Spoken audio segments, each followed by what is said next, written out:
So I pledge to donate 50% of my income for the remainder of 2020 towards organizations that support the Black Lives Matter movement. I will do my part, and I urge the fashion industry to do the same. Joan, I've been looking forward to talking to you all week because I feel like what you're doing is so powerful. I want you to talk to us a little bit about, not a little bit, but talk to us about Donate My Wage. What is this? How did you come up with the idea?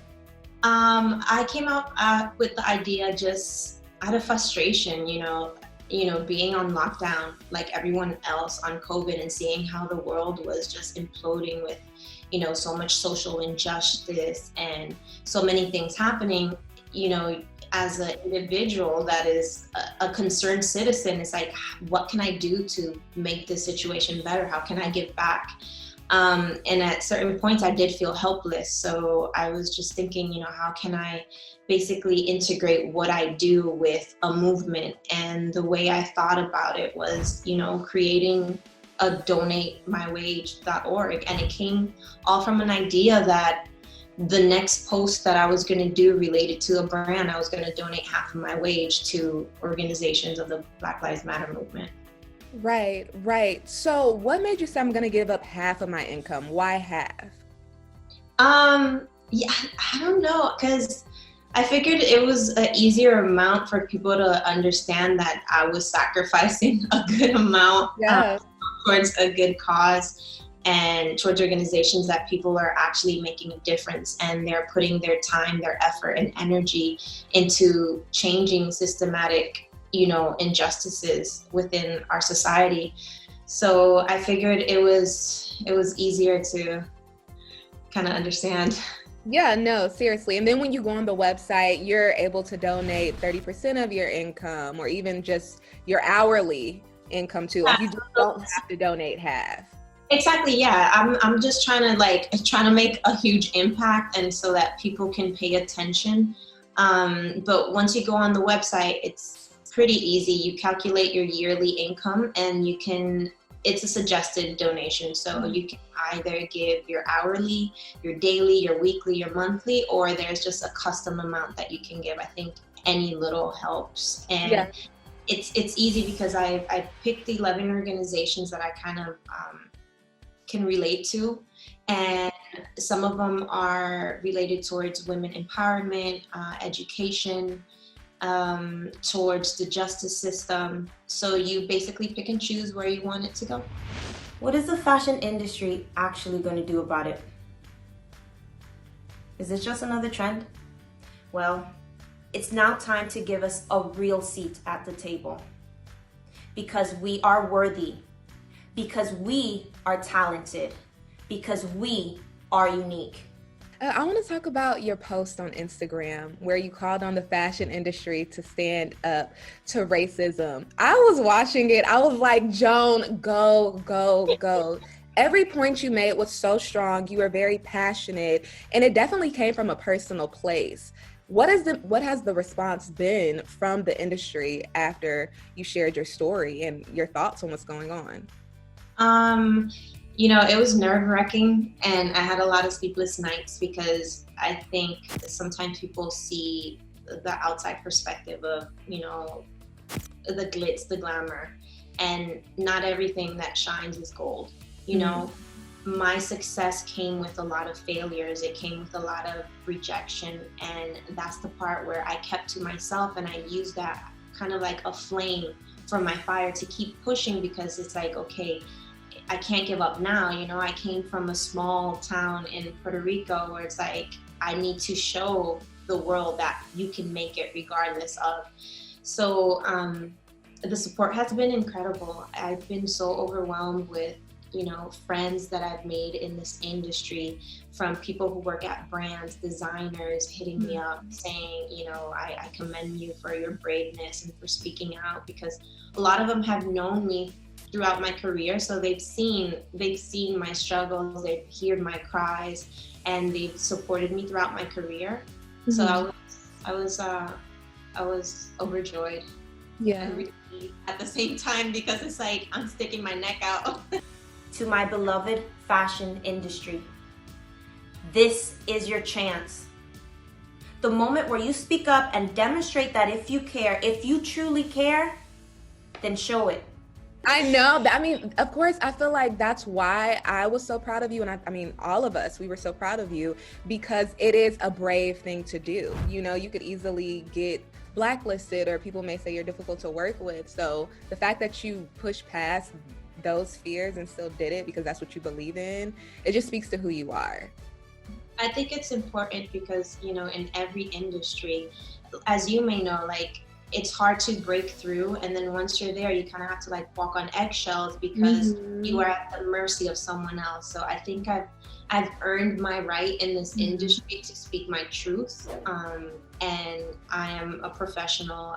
My resume speaks for itself. So at this point, it's like, you know, how can I speak my truth and encourage others to do the same? And I think that we're stronger in numbers, and you know, sometimes you need a little bit of a push to empower others to go towards the right direction. And now it's so important because everybody's actually listening. They're paying attention. They have to. So in doing that, if I come from a place of, you know, my personal experiences, you can't take that away from me. I'm not bashing anyone. I'm not, you know, attacking. I'm just saying what I've lived through and what the industry has showed. Yeah, what are some of the struggles that you have dealt with, if you don't mind sharing? I think at the beginning, there was not many opportunities because, you know, as I expressed in my video, there was a lot of stereotyping, right? So there was only one quota to fill, which was a Black girl. So if I fill that quota, I didn't see another girl in the room that looked like me. And I know the industry is kind of like you're for yourself, but I came from humble beginnings, and I grew up in a household where I saw different ethnicities, different colors, different backgrounds. So like I always wanted my work to reflect that. And you know, I take so much pride seeing other people that look like myself in places of, you know, a position of power or being able to showcase their greatness. Right. Being the token Black girl, I mean, I know from experience as well, but I just want to hear your thoughts. What is the type of responsibility you feel like is on your shoulders, or you felt like it's on your shoulders in the past? Yeah, like it's a lot of pressure because, you know, with me, I'm not only Black, I'm also Latina. Right. So like that's the other thing that people never understood. They're like, oh, she's Black and Latin, but like, is she either? Or? And it's like, no, I'm all of it, and I'm proud of all of it. It's just who I am. And yeah, it's like, you know, when you walk into a room, I'm not walking in just as Joan Smalls. I'm walking in, you know, there's a community behind me because everything is going to be reflected on them. You know, if you speak out your mind, ooh, is she the angry Black girl? Right.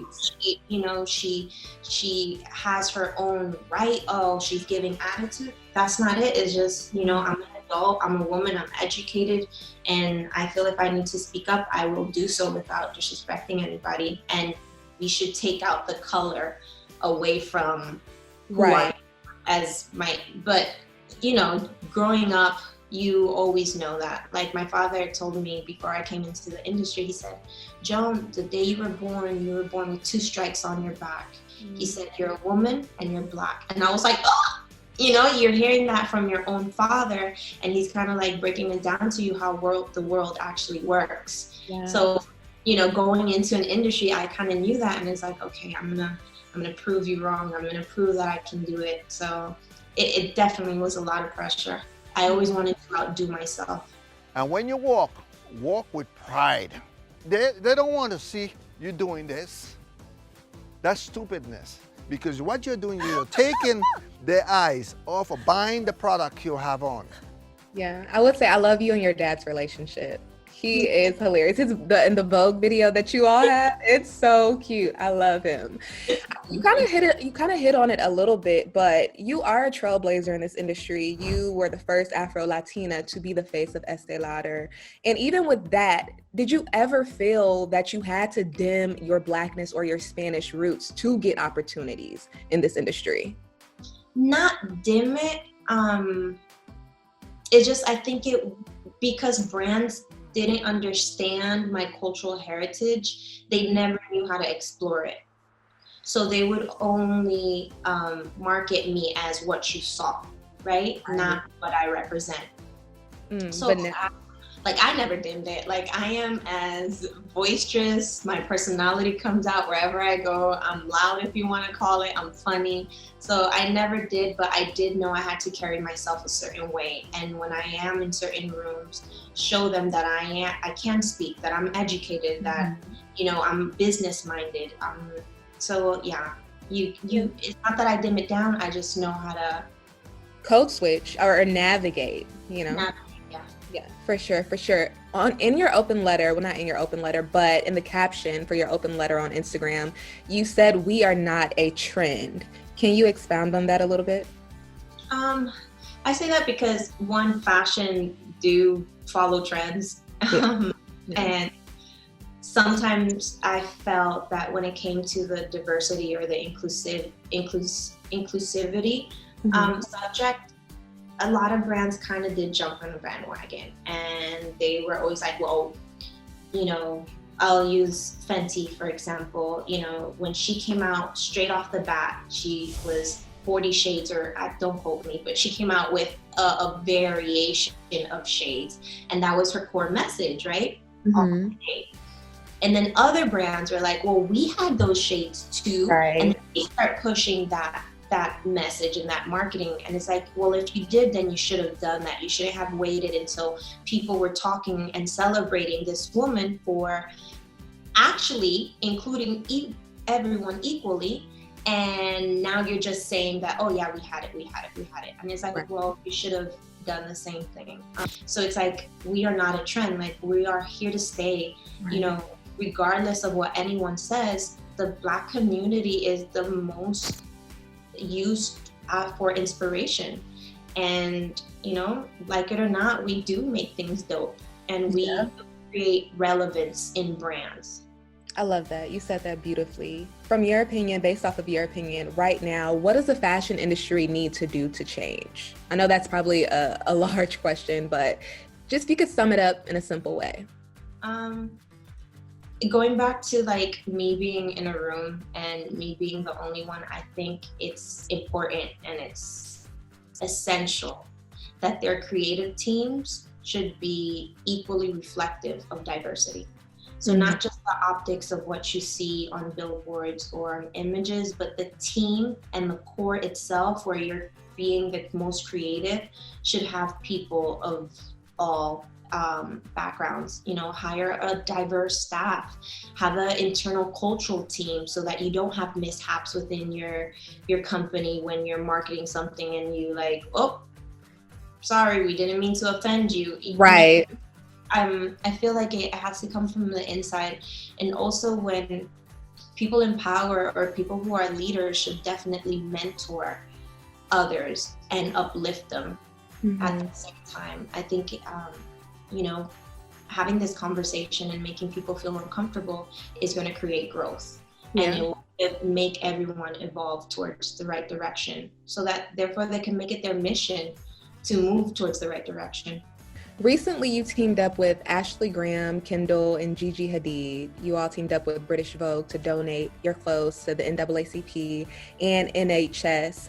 Have you called on any of them to help you, or to actually sign on to donate my wage and give some? That's the next step. Okay. I mean, I'm telling you, like, this was actually done in a matter of like 2 weeks.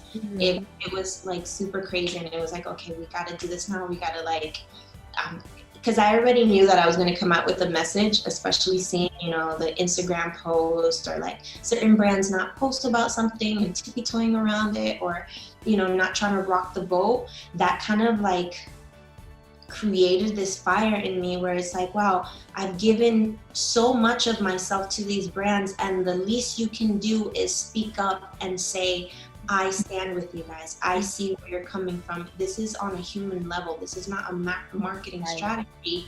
It is just, can you see us as equals? And can you actually use your platform and use your voice to support us? And I saw certain brands that didn't, and I was like, oh my God, like, I'm like, okay, I'm definitely speaking. So I made the video, and then I came across this website, donatemywage.org, which was done with Flight View. Okay. And they basically created it for the music industry. Okay. And when I saw it, I fell in love with it, and I'm like, oh my God, this is exactly what I'm thinking about. Like, the synergy was incredible, and they basically handed it off to me and said, send me off my blessings. They're like, we want to make sure that this lives throughout, that it's not just the music industry. So I think I'm gonna make sure that it crosses every single industry. And yeah, the next steps, I am gonna have my friends. So if you're watching, I'm coming. I know you probably hear this all the time, but we're appreciative of you. We're so proud of you. And thank you for everything you're doing. Before we let you go, can you let us know how we can get involved with Donate My Wage and learn more information about it? Okay, so you can go to donatemywage.org, and basically I just wanted to make it easy for people like myself to go on an online platform where you can donate. There's various organizations. I chose 11 of them, and while you're there, at the same time, it goes directly to their website, so you can further educate yourself and you can participate and learn. So check it out.